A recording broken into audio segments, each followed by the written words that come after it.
Dear viewers, फितरा के लिए बहुत से ऐसे सवाल पूछे जा रहे हैं, मगर हाँ, अकॉर्डिंग टू हमारे उलमा, हमारे अहले बैत अलैहिस्सलाम के तवस्सुल से जो बातें बताई गई है, फितरा हर एक पर वाजिब है। और वाजिब उस वक्त करार दिया जाता है जैसे ही चांद निकल आए और कंफर्म हो जाए चांद, तो उस वक्त हम बालक पर फितरा फितरा कितना निकाला जाए।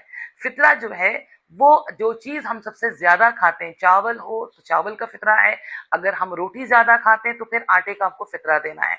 अगर फॉर एग्जाम्पल अगर चावल हम 100 रुपीज केजी अगर हम खाते हैं तो 300 रुपीज हमारा पर पर्सन फितरा होगा। फितरा निकालने का तरीका यूं है कि हम यूं नियत करें कि फितरा निकालती हूँ या निकालता हूँ अपने जान और माल की, वाजिब कुर्बतन इल्लल्लाह, दिस इज वाजिब।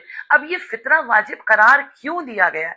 क्योंकि माह मुबारक रमजान में हमने रोजे रखे हैं, अमाल किए हैं, बहुत सी दुआएं पढ़ी हैं, मगर कुछ हमारे मकरूहात रोजे हो गए हैं जो नहीं होना चाहिए था।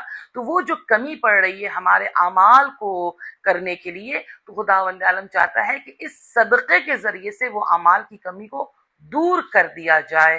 तो क्या हम फितरा किसी को दे सकते, किसी आम इंसान को दे सकते हैं, या किस वक्त देना चाहिए? तो जैसे ही चांद नमूदार हमें फितरा निकालना है, किसी मुस्तहक को देना है। Be noted, do not give any Syed, because फितरा इज सदका, सदका है, तो हम सैयद को नहीं दे सकते। हाँ, सैयद का फितरा सैयद को जाए, वो आप उलमा से जरूर इसका ताकीद करें।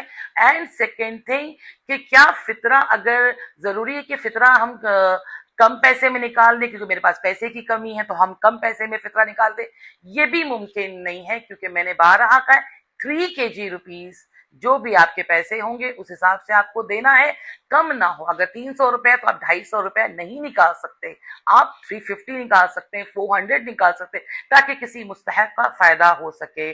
जैसे ही चाहो आप फौरन जा कर दें, मगर किसी के घर में मजबूरी है कि उनके पास पैसे की कमी है और वो सब लोगों का फितरा इंडिविजुअली फर्दन फर्दन नहीं निकाल सकते, तो उनके लिए इस्लाम उनको इजाजत देता है, जिनके पास ना हो मजबूरी के बिना पर, तो वो एक फर्द फितरा निकाले और वो एक फर्द के फितरे के पैसे से घर के तमाम लोग जो है उस फितरे की नियत कर सकते हैं। तो इंशाल्लाह दुआओं में याद रखें, अहले बैत अलैहिस्सलाम से मोहब्बत करें, and do not forget to share, and इंशाल्लाह लाइक, इंशाल्लाह अजर बा इमाम ज़मा।